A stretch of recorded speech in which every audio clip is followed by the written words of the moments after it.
ព័ត៌មានបន្ទាន់បងប្អូនបាទថ្ងៃនេះកងទ័ពភូមិន្ទថៃបានប្រកាសដាក់ពង្រាយដ្រូនស៊ើបការចំនួន100គ្រឿងនៅតាមបន្ទាត់ព្រំដែនកម្ពុជាថៃ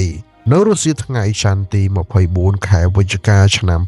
2025នេះទីបញ្ជាការកងទ័ពភូមិន្ទថៃបានរៀបចំពិធីទទួលយន្តហោះគ្មានមនុស្សបើក UAV ឬក៏ដ្រូនស៊ើបការចំនួន100គ្រឿងដែលជាផលិតផលក្នុងស្រុកដើម្បីយកមកប្រើប្រាស់ក្នុងប្រតិបត្តិការយោធាយោងតាមប្រភពព័ត៌មានពី Thai New Agency បានឲ្យដឹងថា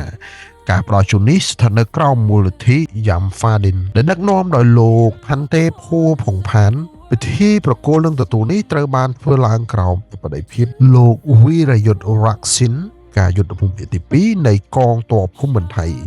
ដែលមានការចូលរួមជាសាក្សីពីសំណាក់លោកប៊ុនសិតប្រខ្លាំងអតីតមេបញ្ជាការយុទ្ធភូមិទី2ផងដែរគួរបញ្ជាក់ផងដែរថាដ្រូនទាំង100គ្រឿងនេះត្រូវបានផលិតឡើងដោយចំណាយថវិកាមូលនិធិសរុបប្រមាណ19លានបាតគោលដៅសំខាន់នៃការដាក់ឲ្យប្រើប្រាស់ដ្រូនទាំងនេះគឺដើម្បីការស៊ើបការនិងដាក់ពង្រាយនៅតាមបណ្ដោតខ្សែបន្ទាត់ព្រំដែនរវាងប្រទេសកម្ពុជានិងថៃ